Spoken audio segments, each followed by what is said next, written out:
welcome to our podcast, our bi-weekly podcast called A Cup of Leadership. This is where we get to interview some of our former alums of the Emerging Leaders Program here at Arupe College and other influential people in our community. We want to gain a perspective on leadership, serving others, and everything in between. I'm really excited about today's podcast and episode, and I'm going to kick it to Dean Sarah so he can introduce the guests. Yes, thank you so much. So much nostalgia meeting with our next guest. It takes me back to my first year at Arupe. So I'm very excited to have Asia Singleton with us. She is an alumni of Arupe College, graduated back in 2018, and was a part of the Arupe Emerging Leaders Program, actually the first cohort. So welcome, Asia, to the show. Thank you guys so much for having me. It's our pleasure, Asia, our pleasure. Absolutely. So obviously you've taken lots of turns and twists since Arupe. So, since you were a part of our second graduating class, would you mind kind of sharing with our listeners, what you've been up to since graduating back in 2018? Upon graduating from Arupe in 2018, I transferred to Loras College in Dubuque, Iowa. There I got my Bachelor's of Arts in Media Studies, and I participated in our student-run newscast, LCTV News. I kind of just started off just like working camera, helping teleprompter, and then from there I stepped into a reporter role where I was covering stories around the Dubuque community. From there, I continued to report, got to anchor for a semester. That was a lot of fun. And then I stepped into a producer role leading up to March before the pandemic happened. But I really enjoyed it because I got to enjoy all aspects of broadcast news and participating. I really enjoyed the producing role and being able to work and facilitate and make sure everything's going according to plan. Because, it's broadcast television, anything could happen. But yeah, during there, when the presidential candidates were coming through, because Iowa is a swing state. So Bernie Sanders, he came through Dubuque and he did like an ice cream social, and I got to ask him a question during the ice cream social. And I also got to interview our now president, Joe Biden. I got to ask him a question when he came through Dubuque as well. So that was a lot of fun. I participated in that. I still kept a student ambassador position, helping students within Loras if they wanted to learn a little bit more about the campus, just sharing my experience and different things that I really liked about the school. I also wrote for the school publication, The Lorian. But yeah, a big portion of my time was just spent with LCTV, my media studies family, and nights and nights of editing. But yeah, I graduated in the spring, but we actually got to have a social distance walking ceremony last year in October. So that was a lot of fun. And then I transferred back to Loyola. Boomerang effect. I'm back. I am a first year graduate student in the Digital Media and Storytelling Master's Program, finishing up my first year, one more year to go, but things are going pretty well. I got a piece nominated last semester for the Broadcast Education Association, which I was just so honored. It was like my first semester. It was on a piece of a promotional piece on a business, home-based esthetician business. So it's just been a wild ride. I've just been enjoying it as we go. Wow, that is so much. Oh my gosh, I don't even know where to start. That's incredible, Asia. You have accomplished so much in such little time, which is awesome. So I'm curious, obviously, you got to kind of look into the future by meeting both candidates, at the time of Senator Biden and now President Biden, and then also Bernie Sanders. I'm curious what that experience was like for you, and getting to be able to ask some questions, as a journalist? Mm-hmm. Yeah, when I was interviewing Bernie, I was next to a bunch of different local and national news stations that were covering his speech. And a lot of them, like, it was really cool just to be next to them. I'm like, oh, wow, like, look at us, LTV, we got our own little spot. And so we were recording this full speech. And then after, I thought a lot of the other like national stations were going to kind of walk up and try to approach and see if they can get any individual questions asked, but they packed up and left. And me being like the go-getter that I am, I said, all right, we're going to take this, like, he's wrapping up soon. I was with my cameraman. I was like, all right, cool.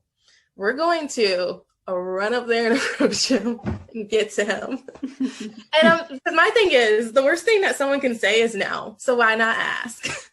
So I was able to ask him. He was super nice. I asked him, what does he think college voters should know? Mm-hmm. Since our LCTV demographic, it does focus on the Dubuque community, but a lot of it is college students. So I was interested to see what he said. He gave a great response. And I feel like I kind of blank out a little bit. Like, I knew I was there, I was holding the mic, but I was just like, oh, look at that. I was like more excited to go back and talk to my advisor, like, I got it. But it was so cool. And then when Joe Biden came, he actually was on our campus within the field house. And so it was the same situation where the news sources were there. I know one of the news sources were able to get a interview with him prior to his speech.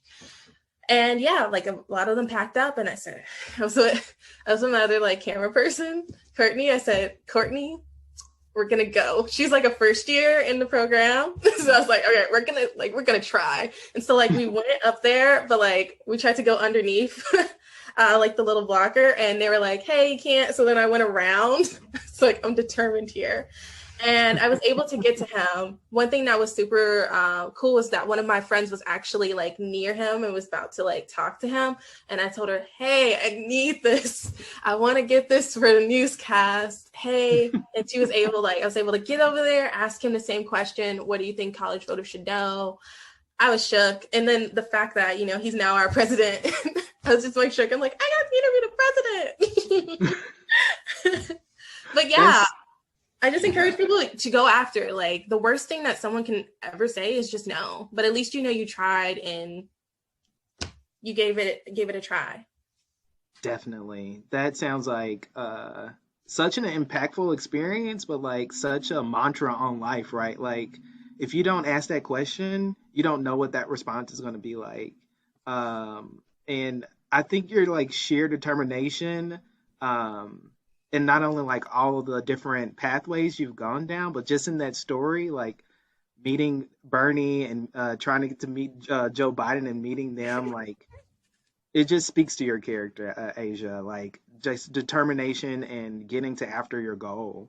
One thing that we didn't even scratch the surface about was like you had a role as a facilitator in Loyola's Emerging Leaders Program. So I'm kind of curious as to like, what did you learn from your experience as a participant in Arupe's Emerging Leaders Program that kind of translated to your role as a facilitator for Loyola's Emerging Leaders Program? So that's awesome, like that you were able to do that. So tell us more about that. Yeah, one thing is that, everyone has their own leadership philosophy. And during my time as a participant within Arupe's first launch of the Emerging Leaders Program, I remember just saying yes to any opportunities that presented itself to me. I vowed that to myself when I started college. I'm just going to say yes to the opportunities because I want to participate. I want to be involved.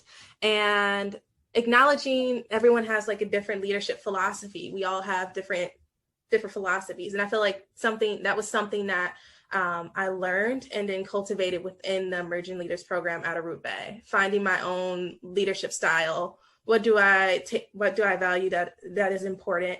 How do I care for myself, others, and the community? So that was something that I really took away from that, was just finding my own leadership philosophy and my own leadership style. And I feel like, and it's still to this day, like leadership philosophies constantly change and alter as we get that different experience. But I definitely view myself as a servant leader. I've always had that open door policy with anyone, like, hey, if you got a question and I can answer it, I will answer it for you. If I don't know the direct answer, I will direct you to someone and find someone that can answer that question for you. But I've always just been willing to help others in any capacity that I can. That's awesome. That's so great. And I'm sure like you kind of shared that philosophy with the other participants in that program. And servant leadership is such a great philosophy to subscribe to, trying to be there for others. And I think it really collides and coincides with the student promise, right? Yeah. So yeah, I would love to take your class. I just want to say that right now. I think you would be a phenomenal instructor and teacher. That's just me. So. And it's so funny too, because like when I was like, it was summertime and I was looking for a position to do on campus before I started graduate school. And I was able to reach out to someone within student activities and Greek affairs, my now boss, Mackenzie Rotherham. And she was saying, hey, there's a position open as a graduate intern to work on the Emerging Leaders Program. And I said, wait, what? The Emerging Leaders Program? I participated in one. And I like started talking about it. And she's like, yeah, like, let's get you an interview. So did the interview. And then from there, I got the position. And yeah, it's been a lot of fun. We just wrapped up yesterday, the 8-week session. And I feel like it's been fun. Obviously with the pandemic, having to adapt what would have been an in-person experience remotely. But I feel like through like adapting the curriculum and somewhat of being like a teacher and working with the facilitators to execute the curriculum, where participants are still getting that experience, though we're not in person, they're still getting the experience and really brainstorming and thinking about their own personal leadership philosophies and what they view as important in their experiences.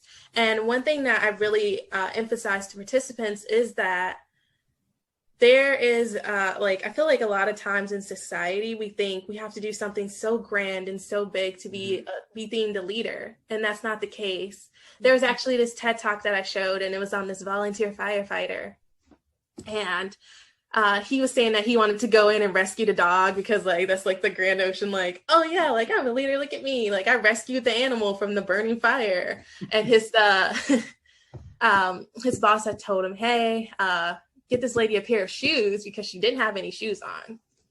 Her house was burning and she like ran out, and so she didn't have any shoes on. And so he didn't feel like he was doing something big. He didn't get to, get the pet, but that stuck with that lady. And a lot of times, we don't realize the impact that we have on other people and the difference that we truly can make. You never know. That small little, like that stuck with that lady. Thank you for getting me some shoes. Like, thank you for getting me a pair of shoes. Like you never think that those little things make a difference, because we have to kind of break down that idea and societal notion that leadership has to be so grand and you got to do something so big. So that's what I emphasize to participants. You do make a difference in everyone's life, whether you realize it or not. And you don't have to do the biggest thing to be and deem yourself as a leader. And even like this idea of leadership is constantly changing and evolving. There's no set definition. Like I had participants for one of the sessions write your definition of leadership. And it was hard because it's like, wait, what? Like, how does one condense this idea of leadership into just one sentence or a few words? You can't. It's constantly changing and evolving. But one thing that we did do in our last session is I expressed to them this idea of the law of attraction and manifesting. And yes, you're supposed to speak things into existence, but you're also supposed to act on those things and create a plan and an initiative to get it done. And sharing like those experiences, like look back of how far you've come. You've had to put in work. There's evidently everyone has to put in work to get to where they are. And I had them create a manifesto, but I had them select off of that manifesto. And this could be stuff they're trying to get done within a week, a month, or a year, or so forth. And I had them select one thing that one item off of their manifesto and write out the steps that they would need to take to achieve that goal. So some of my participants were looking at graduate school. And so they're like, all right, I need to submit the application by this day. Like they wrote out the initial steps. But it's always the getting started part, I feel like, that kind of halts us sometimes because we're nervous. But, we're going to make errors. We're going to make mistakes. It's just bound to happen. But just have the perseverance to be like, I'm just going to get started. A lot of stuff I just jumped into. I try not to think about it too much because then I'll just get in my head. So I'll just hop right into it and just say, I'm going to go for it. It'll work out how it's supposed to. So those are some of the things that I try to instill within the participants and lessons that I've learned during my time within the Rupe Emerging Leaders Program, which, fun fact, my certificate sits right above my desk. Oh, That's awesome. Got it right there. Memories.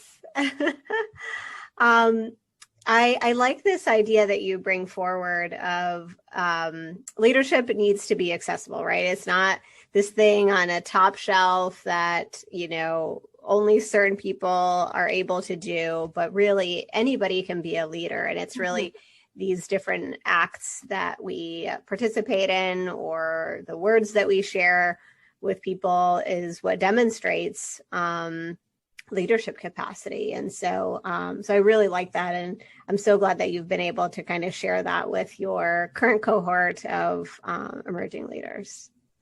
So thank you. I'm curious though, as somebody who is involved in many different things and school and graduate school, you're always going. So, how do you find time or what do you do to kind of re-energize yourself? I think about undergrad and I remember I think back to high school and I could just pull an all-nighter for fun and I would be fine and functioning the next day. I cannot do that. I don't know if it's just me getting older, but if I do not have to pull an all-nighter, I will not. There's been occasional times I've had to edit well into 3 a.m., 4 a.m. But I feel like something that has really self-care has something that I've really taken into consideration. That's made me realize you need to slow down and you need to take time for yourself. I feel like my borderline of being burnt out, typical day when I was producer for our newscast would consist of, I would get up in the morning. I've never been a breakfast person. I just never really like eating breakfast. I'll eat lunch and dinner. And so, I don't know. It's hard for me to get up in the morning and eat really early. I don't know. But yeah, so typically I would get up, I would go to my class. I had an 8 a.m. I'm trying to think. I think I was taking 4 classes at the time. So I was taking 4 classes, 4 to 5, actually it may have been 5 classes, 4 or 5 classes. So I had a pretty busy day. And then our crew call was about 4:30. We would do run-throughs of the newscast before we actually do the live broadcast. But I remember there would be days that I didn't eat anything because my schedule was just so packed. I didn't eat anything till 6 after the newscast because I had right after I finished one of my classes, it'd be time for crew call. And then I'm trying to troubleshoot any issues, make sure reporters have their stories in on time, make sure the graphics are in, make sure the everything's just put together for the newscast. We've run through, everyone's here. And I remember one of my professors saying, you need to take time to relax. And I'm I'll relax later. I was disregarding him. I'm I will relax later. Right now, I have to grind.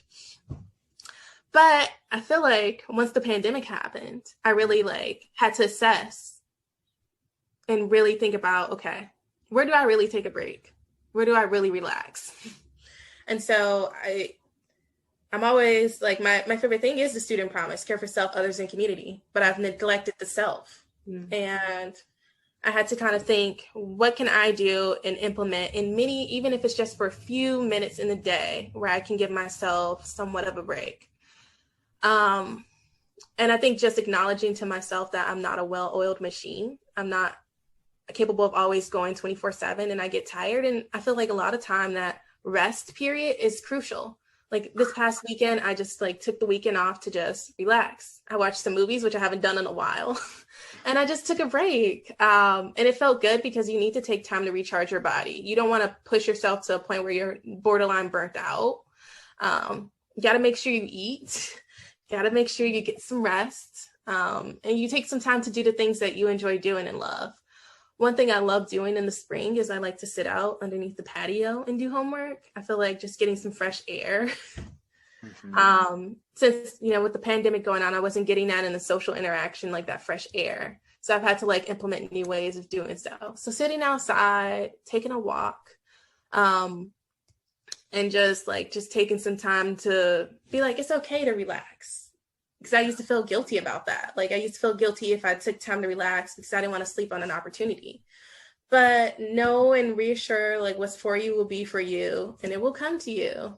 But you still got to take care of yourself. So that's something that I've definitely taken away during this time period of weirdness, that, hey, I got to take care of myself.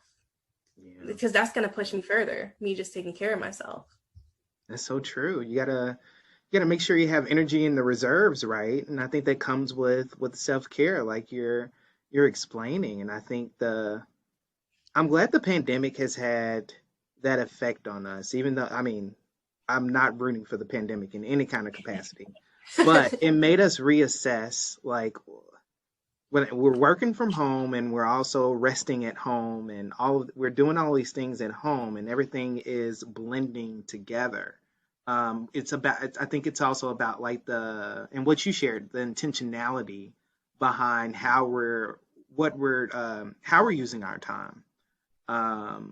So I think that's really amazing advice. And I know a lot of our students also feel like they have to be on the go a lot all the time. And I hope they hear your message, Asia, that take a break. It is possible to do. It is possible to do a lot of things, but it's important to take breaks and to re-energize and to care for yourself, like we say in the student promise. Yeah.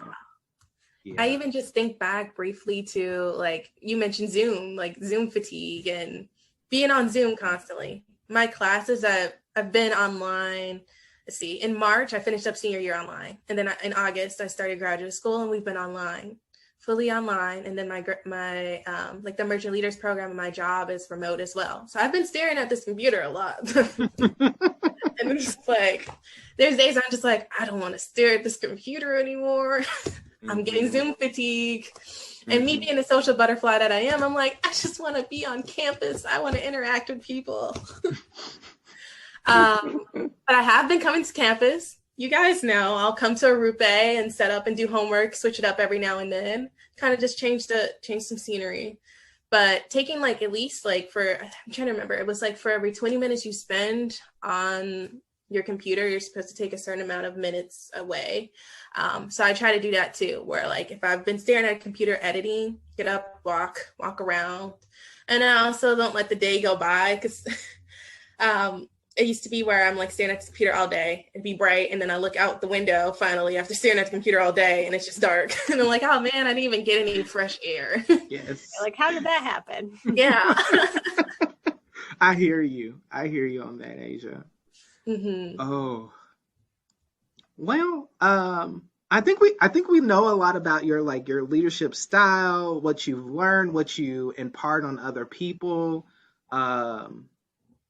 So I think I'm going to ask you the question that we ask every person who comes on the podcast is, like, if you were to go back to your first year at Arupe, what advice would Asia give to first year Arupe student Asia? Ooh, that is a tough question. No pressure. I mean, I know that first year Asia already knew to say yes to those opportunities and go for it. But I guess I would also just instill in my past self, to take time to relax and break. I know a lot of times life moves really fast, and we always kind of have this outline that we feel like we need to follow, but taking time to just relax and fully cherish those moments. I enjoyed all my time that I had at Arupe, and even my time at Loris. Like, I really enjoyed the undergraduate experience, and just taking a moment to just pause and not be stressed out about everything and relax. So I guess that's what I would encourage to any of the students that are listening on this podcast. Cherish every moment, good and bad. All this stress, it's fun. Stress isn't fun, but the undergraduate experience is. And though it looks a little bit different for you right now with this pandemic going on, things will get better. Like, things are getting better. I see Loyola come fall. It's going to be opening stuff back up. Is the Rupe going to be in person come fall? Yes, we are. And as well. Yep. Yeah. So just think about it like this. We got the vaccine rolling out. We've got a lot of good things ahead of us, and that this time period that we've all had to go through and adjust to will pass, and we will get through it. So take time to enjoy the little things, the little moments, whether it's like, I remember sitting in Wintrust Commons with my friends, eating some food, relaxing, kick back and relaxing. But cherish all of the moments. Trust and believe that what's for you will be for you and will not pass you. And just enjoy. Oh, thank you. Oh my gosh, that's so wonderful, to think about your past self. I actually refer to myself sometimes and also in the past tense. But I recall that person so many, a few years back, and, think about all the wonderful things that you had accomplished already. And I'm just so looking forward to seeing where the next road takes you. So I really appreciate you taking the time today and sharing with us. No problem. And if there's any students that are interested in the digital media and storytelling master's program, or just interested in communications within media, whether that be a broadcast experience, production behind the scenes, or anything, feel free to message me, reach out to me on LinkedIn. I'll be more than happy to help you. Awesome. Thank you so much, Asia. You've been a delight, and just meeting you in person is also a delight as well. So I'm glad your energy just transfers to all types of mediums. And I totally see how you're moving forward in digital media and broadcasting. We're very proud of you from Arupe, and I just want to thank you again for being on the podcast. So I think that will conclude it for today. And in 2 weeks, we'll have another guest who will kind of give us their take on leadership. And thank you for joining us. Take care. No problem. Thank you guys for the invitation. Anytime. Oh, all right. Bye-bye. Bye-bye. We'd like to thank our community members at Arupe College and our partners at Arthur J. Smith Foundation for their support in the Schmidt Scholars Leadership Program at Arupe College.